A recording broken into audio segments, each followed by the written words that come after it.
But it's been resolved now, and I'm sure you can hear me clearly. So welcome back, and I thank you for being part of our evening. Let me urge you to start joining us already on all our social media platforms at eTVGhana. So at Twitter, Facebook, Instagram, at Twitter, at eTVGhana you can find us. Also, our WhatsApp lines will be open very early. I urge you to start sending us your text messages, and the number is 020-2222-054. I repeat, 020-2222-054. So we are still in the month of August, okay? And so let me just remind you that the month of August is our we're going to give you a lot of information on insurance and financial literacy, and this is being brought to you by Holad. You can get all this education on all our GMABC platforms, YFM and on Happy FM, eTVGhana, just as we are doing. And at some point, I'll be showing you a tip from on insurance and financial literacy that has to be coming from Holad as well.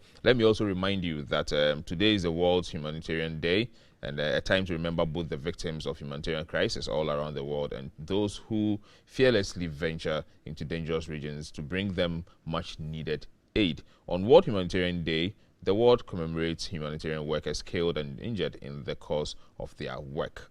And we honor all aid and health workers who continue despite the odds to provide life-saving support and protection to people most in need. Obviously, it falls in line with the time that we have a lot of COVID flying around in and here. And so yes, we need to. Is there a celebration? No. Well, we just commemorate them. It's very important that we do so. So today, I did say earlier that there's something very important that we'll be discussing, and it's a bit. It's one of the issues that are very, should I say, emotional? Well, perhaps to some extent. But today we are discussing married and happy. Are you married and then you are not happy? What should you do? And that's what we'll be discussing. Now, there are two gentlemen with me here. Obviously, my favorites. And the first person, Dr. Isaac Newman Arthur, medical doctor and a clinical psychologist. Doc, Akwawa, you're looking fine, oh? Charlie, because of the way you look today, I'm a doctor. Yeah, I'm a doctor today. And also with me, I have Reverend Benny Osei. Reverend Benny Osei is a performance consultant and a coach. And he does a lot of other things. I'll be telling you as time goes on. Benny, Chief, you are much closer, so I can stretch and do the most. Charlie, welcome, guys. Thank you. How was the week for you? Stressful. Stress is everywhere. Charlie. But we have to fix it. You know how it is. Yeah, fixing it. Yeah. Well, we thank God. Good to see you again. So today we are discussing married and unhappy. It's like a question. Are you married? You know how people do have the advert. Are you married and unhappy? Okay, so but today we are not doing that. So married and unhappy. What should we do if you find yourself in that situation? And probably we'll start from asking a particular question. So what can make some marriage unhappy? Like what makes a marriage unhappy or an unhappy one? Okay, all right. Since Doc is looking my direction, let me start. Well, thank you very much, Nana, and a very good evening to your cherished viewers. I think so many things contribute to a person's happiness. I always say that people cannot determine your joy, but obviously they might have an influence on your happiness. It's your happenings that creates your happiness. So the things that happens around you will definitely contribute to your happiness. Now, I also say that two things contribute to a man's happiness in life: your achievements and your relationships. Okay. So the more you achieve, the more exciting and happy your life becomes. The more your relationship works, and it's, if you like, very daring, all right? The more you enjoy it, the more happy you are in life. Now, when things begin to go sour, it's by virtue of the fact that the happenings around the relationship might not be what you expect. The Bible says that hope deferred makes the heart sick. But when the desires of a man comes to pass, it's the gift of life. All right? So as long as the things you expect are happening, you will be happy. But when your expectations are not being met, you would have challenges. And these expectations will span in so many things that could be considered. And one, your spouse; two, the conditions that are at home, the conditions of the relationship, the kind of communication that exists, in that relationship, and the kind of relationship you have with other third parties that are linked to that marriage or that relationship. They all can contribute. And of course, we can start ticking the box on the different things. But, in a quick summary at this introduction, I could say that everyone that is connected contributes or influences the relationship to an extent. And their activities and the happenings around the relationship would affect it for you to be happy or not. And of course, when your expectations, and everyone has expectations, the management of that expectations will determine whether you will be happy or not. Interesting. That's quite a handful. But, Doc, what could make some marriage unhappy? Yeah, so to add on to what he said, first of all, I'll make a statement that marriage is supposed to be a blessing. That's why God created. Otherwise, it wouldn't have even come up at all. What's the point? So when marriage is not becoming a blessing, then it means that there may be something basically wrong that we're not paying attention to, right? And we'd also have to be clear that men have different things that makes them happy. Women have different things that makes them happy. And those two things, those two differences creates the conflict. So just because we're different in itself will create some conflict. But when your choice of a spouse, is not considered well such that the differences are too many, it widens the conflict or it compounds the issue. The issues. So whatever happens, even if you meet the right person, you marry the right person, because the two of you are different. And the fact that even if for a man and a woman, just because you're a man and just because you're a woman, that alone will create some problems.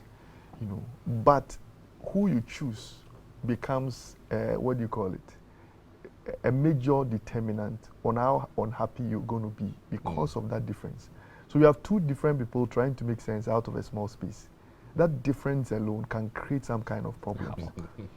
So the differences in marriages has to do with who you chose to go on that journey. There was a 99-year-old man who was my client, and I asked him, he's married for 70 years. And I 70 years. Did you ask him what's keeping them together? Is it? It's one thing I like to ask anyone. Oh, no, so I that's the question I asked. He married for 70 years, and they're happy, because if you go and old lady and old man, they're quite sad. And says generally he's been very, very happy with his marriage. I asked what the secret was. And I thought he would talk about communication, sex, food, those things people really, the details of it. And he made a statement. And usually older people, if they make statements, you have to think about it for months. It's deep. He made a statement that I had to really think about. He said, marry her, marry the right person. If you are not sure, be sure, because it's for life. That was his answer to a happy marriage. So his focus was on the fact that the person you choose becomes the most important determinant of how happy the marriage is going to be like. And that is your choice. So I coined it in a statement that who you choose is what you get. Who you choose is what you get. Yes, who you choose is what to get. That's correct. So actually, happiness begins before marriage and not during marriage. Not during marriage. So the condition of your relationship will determine the condition, in marriage, because it's virtually the same person. The difference between single people and married couples is that the first one, they don't live together. The second one, they live together. That's the only difference. It's the same person, the same condition, the same mindset, the same attitude, the same behavior. So whatever is creating a distress, before marriage. So actually people divorce before they marry. Interesting. So you see, there seem to be a lot of unhappy marriages today. Obviously, the reason we are discussing this because it's come up severally, like on our radar, people texting. So are couples making the wrong choices, or are they going into marriages for the wrong reasons? I think that people are influenced to make certain decisions about their marriages, and I think what Doc said is very, very profound. The beauty about marriage is two people agreeing that they're doing this. When the agenda is uniform, it's unison, and they work towards that, it becomes something that's a beautiful journey to have. But when you are in it and it's a different agenda, trust me, this is going to be a very difficult journey, both of you. You are talking about, people not having, happy marriages today, and what is contributing of who. Yeah, are they making the wrong choices, or they are going into it for the wrong reasons? I think both are part of what is constituting us today. So I see a beautiful lady, she's covetous, she says all the right things I want to hear. She looks like a trophy wife, someone that I can walk into a place and have all the attention in the world. I mean, for how long can that survive the real test of time? Quite recently, we were having a conversation with a group of people. They were talking about how education influences or creates the atmosphere in your marriage. Is it important to consider education as part of your factors? And from the discussion, it came out to be that yes, definitely. Because when you marry someone who at least is informed to some level and understands certain things, it makes your conversation, your planning, thinking through and talking through issues about life, a different ballgame. Today, unfortunately, we are distracted by what we see more than the real things, the real things that matter in the relationships. And this is what is causing so much.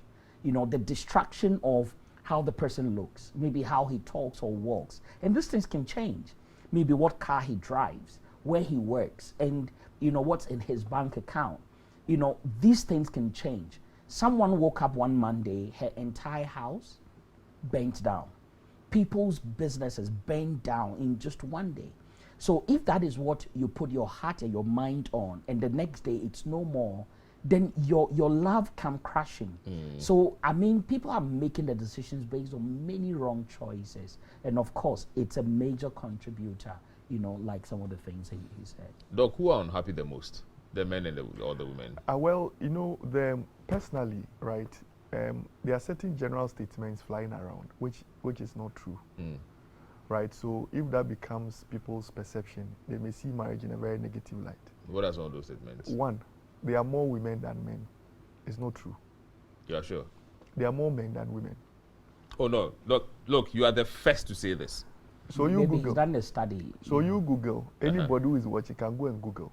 That there are more men than women. Starts global. Even when you look at countries, there are more men than women. It's even about 102 to about 102 men to 100 women. So there are more men than women, and there are reasons for it. God made it such. You see, men die earlier, risky lifestyle, risky jobs here and there. So even if they die, there will be some match. Some balances. And if you look at the marital years, maybe between 15 and 50, you realize that the numbers are virtually 1:1. So that is there. So people can't say that, okay, because there are more women, men should marry more. It's not true. So people should go and Google. You can even let your police. You are busting people's bubbles. No. So you can anybody can just check right now. No. Rev, you can just check. Yeah, so Google right now. No, Rev, check for me. It's revelatory for me as well. Statistics between men first, and women. I mean, the only time women become more than men is when after 65, because men die earlier. And God made it that way because it's the women who are the grandmothers who take care of the kids. So you actually need the women around more in the older years. But you Google, you realize what I'm saying is true. Two, if you look at the statistics about divorce rates, which probably may be a reflection of those who are married, right, and are happy, right, you realize that the values are virtually, they're not significant. If you look at the rates. And some, even in the 1960s, you may even have high values than recent years. That's correct. So if you are there, you think that every marriage is collapsing. It's your marriage, not every marriage. You see, there are some perceptions around that is not true. That's correct. The third factor, which is also a fact, is that I think that those days, there were unhappy marriages, but they had a mindset about marriage that made them stay regardless. A lot of the young people can attest to the fact that their parents were not happy. They may have some happiness, some enjoyment here and there, but they will tell you that they had some unhappiness on many levels. But this time around, people don't choose to stay. Those times, they had the mindset that I'm married to this person, more TBR, I will stay. Now. So we may not say that marriages now are even worse off, Obviously, there are factors that may have caused some kind of dissatisfaction. And one of the two factors that I think is responsible for a lot of the problems now is that, one, those days, when people are going to marry, it's a whole family decision. They go investigate the guy's background. Before you even accept a proposal, you discuss with your parents or people who can advise. Now it's not there. People can date for years, parents don't know. More in the urban areas. Yes, more in the urban areas. And even if parents talk about it, they would ignore parents' advice and they will go ahead. And I have come to realization that a lot of marriages that parents were against, they really don't end well. The distresses are more. Because when you're in love, you can't see much. Those sitting behind are the ones who can actually notice certain things. But those days, it was a community marriage. It was a whole offended. You finished checking, right? Yes. What is the value? Okay, so I'm still getting, generically, it's 1-to-1. But there are still countries that have more. But global statistics global is 1-0. So it's not as though yes, one is 1-0. No, it's not 1-0. 1-0 to 200 women. I see. So I'm saying, so those days it was a family decision. Yeah. They even send people to go look at your background, investigate before they can agree. But now it's changed.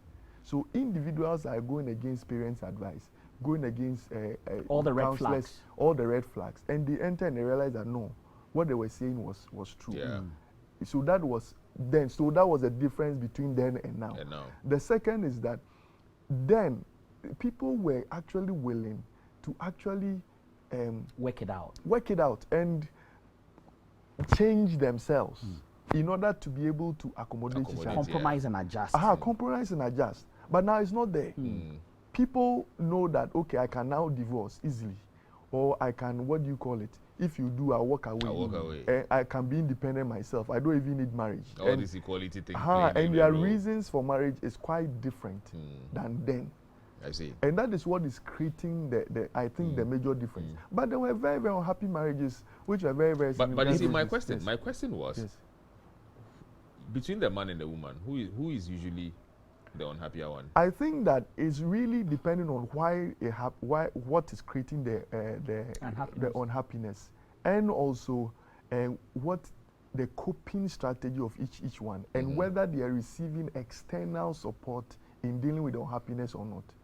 If, for example, you have issues with your spouse, and you have friends who entertain you and make you, even you are most likely to walk away. You are most likely not to be ignore. You ignore. You won't focus on working. You will ignore.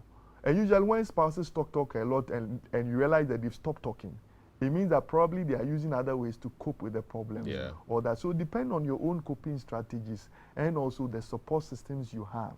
It may affect the influence. But usually when there are marital problems, the burden is more on the women than the men. Because women usually continue with the kids and everything else. And even societal expectations about the both sexes can create some kind of more unhappiness with the women than the men. And usually men are not too attached to things. Yeah. Men move on easily than women. So that can also create some kind of maybe just to add one point as to why today a lot of people think that there were no challenges in those days. And once again, I beg to differ, and I really, stand with what you're saying. In those days, we don't have technology that brings issues out too fast. Today, things happen and it's out there in the next minute. In those days, there were no phones, no internet, nothing. So a lot of our parents really went through, really disgusting, tough times, but there was nowhere to really air it out. Today, there are over 500 radio stations. I can call into anyone. There are TV stations, there's internet, and it's free now that I can post anything I want on any platform. You can call a friend anytime, it will catch fire. Right? So today, what has rather changed is the information around this, challenges within marriages that are coming out, which in those days, they were not coming out. Interesting. Well, so it means that a couple of years ago, you would have to walk about a mile to go report or complain about your husband. But now, for 10 years. It's just a phone call away. Well, we'll see. We'll talk about it more. Let's go on this break. We'll be back shortly. Please stay with us.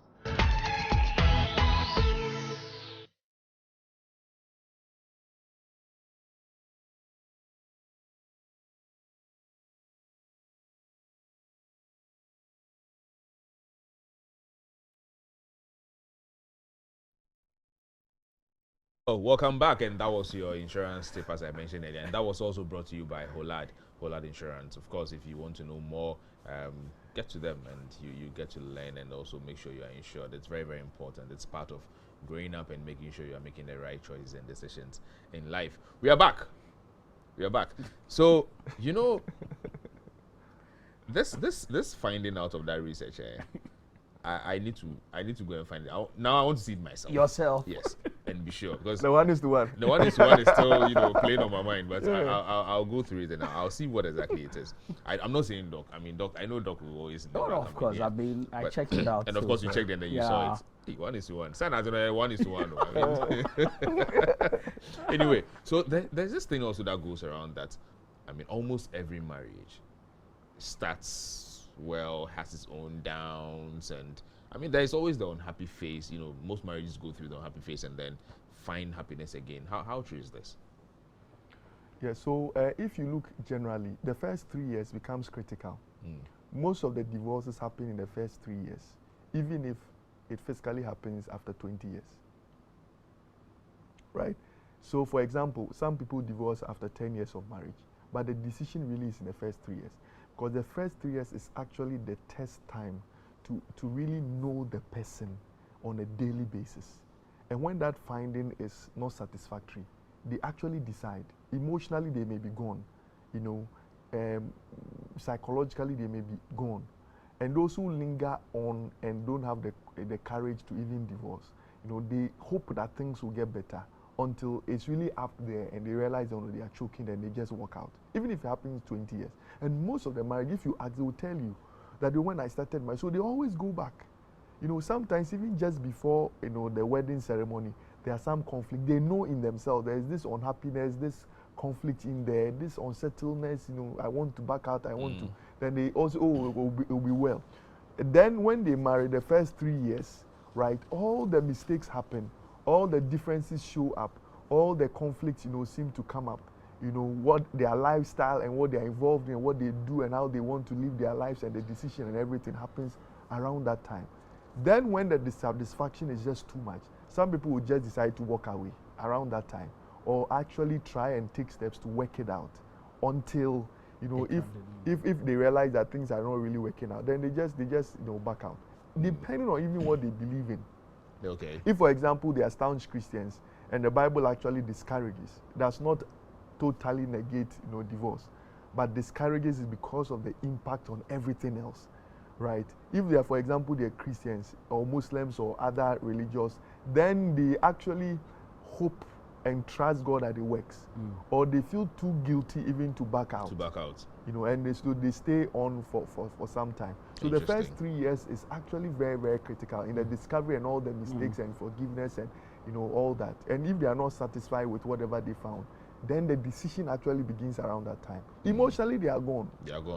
And I think there was a point I learned something about how the women are even the first to, so they are able to, they make their decisions much earlier, but they're able to stay on for a long time until such a time that they feel, it's enough. And by the time the men have not even adjusted, it usually becomes... Anyway, so let me find out this also. So is it possible to survive an unhappy marriage? Oh, yes. It's possible? Definitely. You are not happy, but you can survive There it. are so many things. How? Okay. So one of the things I've come to learn is you might not have everything you wish for, but you have the mindset to work things out. And also there is the hope that things can get better. The truth is no condition is permanent. So I might be unhappy today, but there might be packets of things that rise that could change, certain quartets of what we have. I would have wished we're doing 100%, but hey, I will embrace the 65 and keep working at it. You see, marriage requires a lot of compromise. It requires a lot of adjustment to be done. See, you've lived your life maybe 25, 30 years by yourself, and then you're meeting up with someone who might have done the same. Suddenly, you're living in one place, and just like Doc said, within the first 2-3 years, you discover so many things that dating and courtship don't give you. And I keep telling people, dating courtship is a joke. It's nothing. The real game really starts when you start living together. Then you see the differences between yourselves, and hence you start finding ways to adapt and adjust what can actually help you to go through tough times. Some people really see that this is not working, but they cushion themselves in a way that can make them at least live on. Some of the motivations they have are because of kids, because of their children. They ignore some things. They know it's not working, but they will let go some things, just to buy time. So like Doc said, maybe the decision was made in the first year, but they stay on after 12, 15 years, then they know, what, the kids are okay. That was the only thing that was holding me down. They are fine. They can hang, so let me take the move. So yes, people can survive. And sometimes, luckily, or should I say supernaturally, by the time you're giving yourself time to work out, it works somewhere around that time, it works out, and you regain the trust, the energy, the love back again, and you live on. So yes, it's possible to go through unhappy marriage over a period, but things can change. Doc, does it impact our physical well-being in any way? Everything. Marriage is one of the most important stresses of life. And a lot of people actually develop all kinds of health problems just because Did you say important stresses? Yeah, it's one of the important stresses. Okay. It causes a lot of stress, depending on what it is. Let me say this, that there are 5 areas that causes stress in marriage and can have a negative health outcome. One, the differences. Okay. Right. And even like you said, if it's a lot of marriages are unhappy marriages because they actually focus on the minor things, make it a big issue. Instead of working those things easily out, it becomes an issue. For example, you like dirtying the house. It's not a major issue. It's minor, such that it's just changing your lifestyle. That's correct. Like you like putting things around. You throw your shirt anyhow. It shouldn't be a reason for divorce. You get my point? It's so petty that when you actually change in that direction, you're actually becoming a better person for yourself. So the differences can actually cause some kind of stress. And also the next is disappointments. When you are disappointed about the marriage because of unmet expectations, then the demands that the other spouse places on you and external people place on the person can actually be stressful enough and cause some negative health outcome. The next one has to do with delays. When whatever you're expecting to happen, maybe kids, or some financial breakthrough, or some job opportunities, and or things lifestyle changes and stuff that you think that things should have worked out by now and it's not happening, it can actually be stressful and it can cause some kind of health problems. Then distractions. Distractions are things that actually take your mind away from the marriage and takes your mind to other things. It can be your job, it can be other friends, it can be extended family, it can be what you think is more important than the marriage. Then also distressing situations like abuse, right? Abuse, whether it's physical or sexual or emotional or verbal or neglect. Abuse can be, create a certain toxic environment. And abuse has its own health implications. It really causes a lot of damage. And also other health issues that may come up, chronic health issues that may come like hypertension, diabetes, and depression, anxiety, stress, and all those things. All those things are part of the things that can come up with the marriage if the marriage is an unhappy one. And there are people who are really going through all kinds of stressful situations. Now when you marry and kids also come in, kids are they are also another level. They're also another level, especially when you have a child who is unwell. That alone can be a source of distress for the couple. Or when, for example, the couple were not ready for this child and this child came, or the child is associated with a painful event in the marriage. So that child becomes a reminder. So you are a child, you are not responsible for anything, but your birth came with something. Or if, for example, your relatives have been, you are not giving birth and your relatives have been on you and now the child comes, that child becomes a special kid. So whatever happens to that child affects everything else because that child becomes a precious child and the marriage actually is surviving because of that child. But Doc, before you proceed, what about mental health also? Does it have any? So any stress, it's any stress or fear-related problem or even chronic health issues finally ends up with mental health issues. So if you are not able to cope and adjust well, you may go into some form of depression. And depending on the support systems, we have premarital counseling, but we don't have postmarital counseling. In some places. In some they places. do, but it's very minimal. Yes, minimal. But that is when all kinds of things come up and it becomes, and trust me, you can be a psychologist or a medical doctor, a pastor, and you still have problems. Yeah, and trust me, over you. Oh no, it's no. And Charlie, if you look at even suicide, yeah, suicide is more. If you look at professions, lawyers, doctors, teachers, pharmacists, farmers, suicide is highest amongst health professionals than any other profession.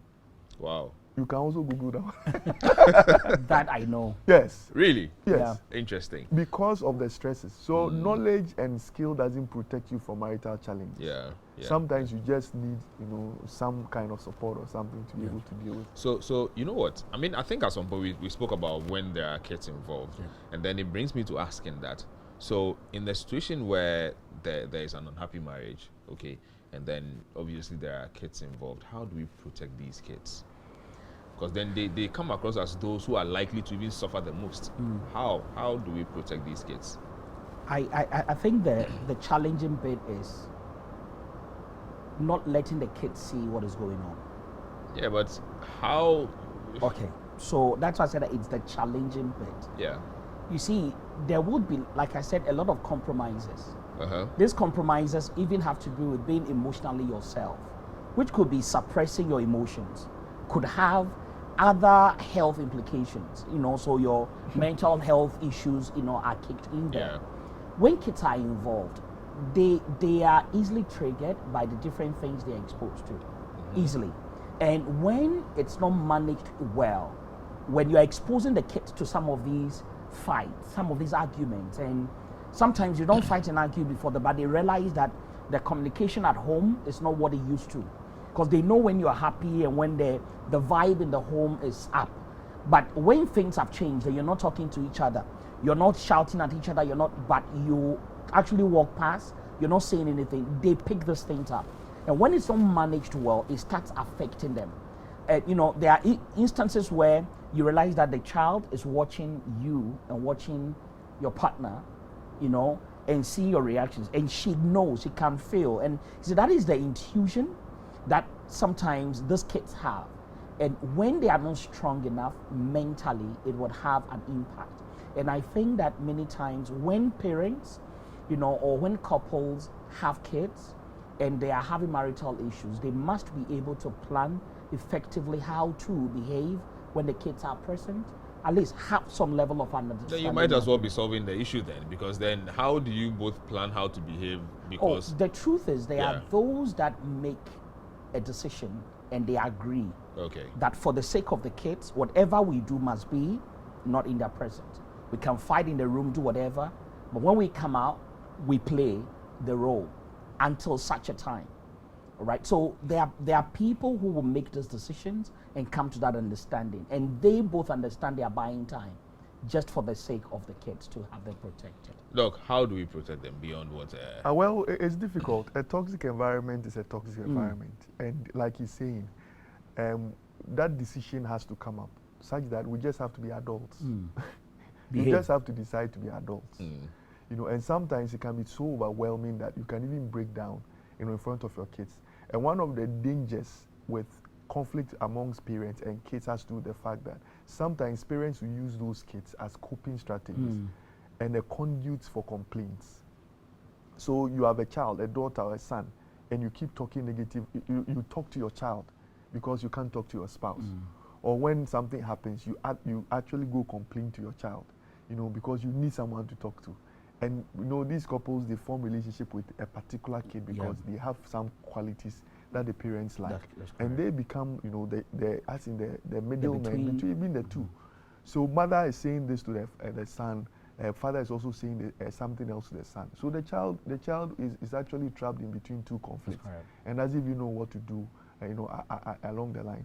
So I would advise that in cases where you think the problems are so overwhelming that you cannot solve the problems, you just have to be adults.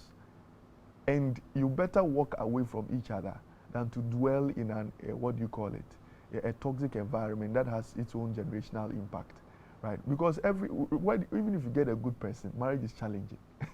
So your ability to handle the differences and the issues with time, that is what creates the difference. But there are some situations where you just have to even as psychologists, we even tell you to even walk away. Walk away. Wow. You know, there are three major things that walking away becomes reasonable when all efforts to solve doesn't work. One, when there is some kind of break in trust. It can be on any level, infidelity, whatever.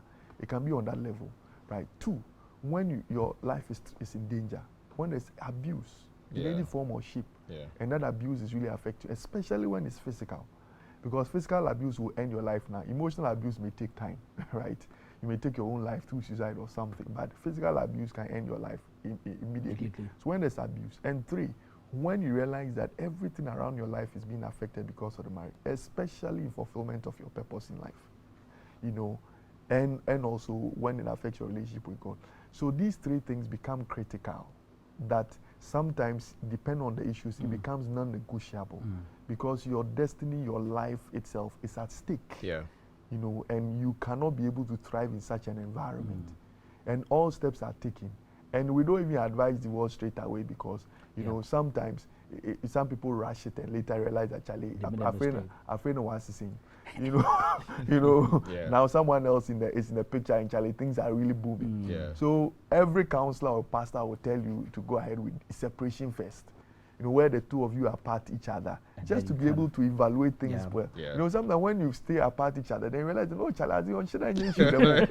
wasn't that bad, eh? No, it wasn't that bad. You know, you actually have a self-reflection. You even look at your own life and stuff like that. Oh, now you're able to reflect better. So you actually give yourself time to but you also don't, especially when it comes to abuse. You know, abuse is red flags. Abuse itself is red flag. That one, we even tell you, don't solve the situation whilst you are with the person in the house. It's better you separate yourself before you deal with it, because stresses trigger abusive, kind of, situations. Okay. Yeah. Okay. Let me just take this from one of our viewers, and this says, "Good evening to all of you. Today, your show is very informative. Thank you. Please, may I know what it means by the statement working towards one's marriage, even when the kids are involved?" All right. So I'm going to go on a break. When we are back, we'll look at what our viewer is asking. Please stay with us. We'll be back shortly. All right, so welcome back. If you're just joining us, we are still discussing on happiness in marriage and what we should do. And at this point, the phone lines are open. We'd encourage you to call, phone in, ask us questions, share your thoughts, share your experience, and let us hear what it is for you also. The phone line is 0555 657278. I repeat, 0555 657278. So, folks, let's go to what our viewer was asking. So, please, may I know what it means by the statement working towards one's marriage even when the kids are involved? She needs help. What does that statement mean? Working towards one's marriage even when kids are involved. You want to take it? Probably, if I'm to comment, I would say that taking steps, to make the marriage work, and those steps should protect the kids from the negative, influences of whatever is happening. All right. So then delving into that, let me find out what are some of the qualities we should exhibit to keep our marriages happy. Well, one of the things. So let me speak in the context, in generic context of marriage. I think that everyone have their own values. They have their own expectations. One of the things that really helps marriages is understanding your spouse. Now, the truth is, you don't even know yourself totally. So understanding your spouse means that you need to be able to know the person and understand them. This is something that happens over a period, but there must be the commitment to want to, achieve that. Okay. Sorry, go ahead. No, I'm listening. All right. There must be the commitment to understand. Because the more you understand a person, the better you relate. The more you understand something, the better you handle, that particular thing. I've seen people who have phones, who buy iPhones, and practically all they do is WhatsApp, make phone calls or receive calls. Whereas the device can actually do more. So the more you know of a thing, the better it is for you to relate and also have value with it. Okay, let me just speak to this caller. Hold on, you add value. We'll start from value. Okay, that's fine. Good evening, caller. Your name and where you are calling from? Good evening. My name is Ebenezer. Hi, Ebenezer. Please, let's hear you. I want to say a big thank you to your production team and all the wonderful men who are out there. Thank They're you. giving us the excitement. Please, this is my question. I've been married for 5 years. Okay. I have my wife also works and we have twins. And at the end of the day, she tells me that she wants to go and work so that she can help the house. At the end of the day, she started working, but there is no support. And she works and she doesn't support financially. I have to do everything. And I'm very, very young. There's a lot of things. I'm very, I'm messed up. I'm very, very confused. And I'm also thinking of a church. Having this back and forth, just trying to open up your marriage in public because you are also a leader, this whole thing is breaking me down. I want to ask your panelists how they can help me figure out how can I talk to my wife to kind of also support financially in the house since the burdens are very, very, very, very more. Thank you. Okay. All right. Thank you, Eben. So I think what Eben wants to know is that, I mean, he's been married for 5 years, as he said, and there's been a little change in the job of the wife, and he's perhaps also in his aspect as well, and he thinks there's the burden all falls on him, and he wants to be able to speak to the wife to also begin to support. He doesn't believe in going out there and sharing his problems, to the outside, especially when he's also a leader at church or something. So if I got Eben, I'm sure Eben, this is exactly what he asked. But let me pick this call also, and then we can put two together. Good evening, caller. Your name and where you are calling from? Hello, my name is Edmund. Sorry, please come again. Hello. Hello. My name is Edmund. All right, please let's hear you. Please, I have my girlfriend. We've been together for 4 years. You've been together for 4 years. He has what? Yeah. Girlfriend. A girlfriend. I said I have my girlfriend. We've been together for almost 5 years. Almost 5 years. Okay. What does Any small thing, she always yes. And Okay, there seem to be some issues there. I mean, if you can kindly call back, or if you can send us a message, it's 02022222054. You can send us a WhatsApp or a text message, and we'll be able to put that through. So let's come back to Eben's issue.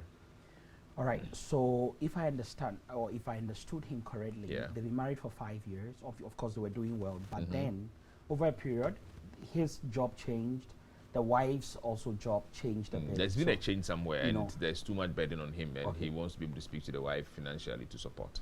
Okay. So currently, I take it from that submission that they've not. Okay. Sorry. There's a call. Let me hope that it's okay. the one we couldn't pick. Good evening, caller. Your name and where you're calling from? Good evening. Hello, good evening. Hi, we can hear you. Your name and where you're calling from? My name is Teresa. My name is Teresa. I'm calling from. Okay. I'm with my husband. My name is Teresa. I'm calling from Kaswa. Hi, Teresa from Kaswa. Please, let's hear you. I've been married for about 30 years. For about 30 years. Yes, and then my husband. My husband always accused me for my past. That I told him. Yes, he accused me for my past relationship. Spoke to him. Okay. And because of that, he started verbally abusing me. Because of that, I decided to walk away from the family after the marriage, because it has been going on for 20 years. So in case of this, what do I do? What I should do? Because it's getting more confident. It's up to my feet, and I can't help it anymore. Our children are also grown. So I don't think I should stay in the relationship with that. Even if the Bible says we shouldn't be divorced. Just fed up. Wow. Interesting. All right. Thank you so much for the call. I'm sure Benny and Isaac heard you. Or maybe I should reiterate what she said. So she's been married for 30 years. I didn't get it. And so she's been married for 30 years. And I mean, in recent times, the husband has been using her past. Perhaps during the time they were in a relationship, some of the things that, to speak against her too many times, and it's getting out of hand. And she's actually considering leaving the marriage after all. their kids are grown and all that, what should she do? How should she go about it? So remember, there was one we're trying to solve. So let's add it. There's another one here. I'll add it, and then we can solve all three. All right. So maybe I started on the first one regarding the job changes. Yes. I think really, you see, conditions will always change. Nothing is permanent. And if your wife might have lost a job and the weight is on you, have that discussion. Yeah. I think what is broken, as per what is that he's not been able to talk to. Because he's questioning, how do I talk to No, you? I think that the wife now is working and is capable of financially supporting. But she's not. But she's not. Yes. Oh, that's what, okay. Yes. All right. So I think in that regard, once again, then they must have the discussion. All right. Because it's ideal. See, sometimes, and maybe let me say this also to the defense of men. Usually I will speak for women as well. But I think that there are too many of our women today who still have the mindset that if I work for me, it's mine. But the man's work and bringing is for us. Yeah. And even when I see the man struggling, I must hold on to. Sometimes the advices are coming from sometimes the external influences. Permit me, I know you don't have much time, to share the short story. So there's this gentleman who shared a story recently about same situation. The wife was doing menial jobs. Apparently she's gotten some increase on the job, and she had maintained that things are not going well. So the man was bearing all the weight. Now over a period, he decided, let me help this woman. So he bought her a car so that she could also at least stop struggling through stuff. To cut the long story short, later on, he discovered that this woman actually had been making money. And the family has been influencing her to buy a land, start building, and they've been doing that. So one day he chanced on the wife's phone, you know, when someone was calling, the wife was not in the room. So upon doing that, it was the dad, and then the call ended. Then when she clicked, the message was, I've sent you a WhatsApp check. It was when he checked, there was a family group WhatsApp page and the information there. Not knowing this woman had bought a car for the driver, built a house. The father is the project manager for the house. And this man was suffering. When he confronted the wife, he lied blatantly. So the family came in and he started pouring out the evidence. So it was at the point where the father cannot deny it, the mother cannot, she herself cannot. But the guy said, I've had it. And I think the mindset of families' influences, you know, I think it's a very devilish mindset. Yeah. We should be encouraging our women to support the men if they have the means to. And that's for me one of the things. So speak to the woman. If she doesn't, once again, in the multitude of counselors, there is safety. If there are people you can pull in to be able to help do that.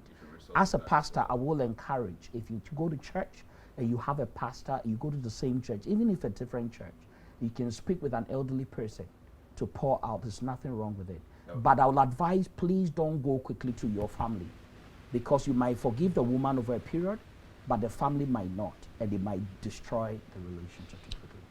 Doc, let's try to help the woman, and we'll use that as a wrap up. I think what we'll do is that we should come back and have a much more deeper discussion on this, and so we have to do a part 2 on this, right?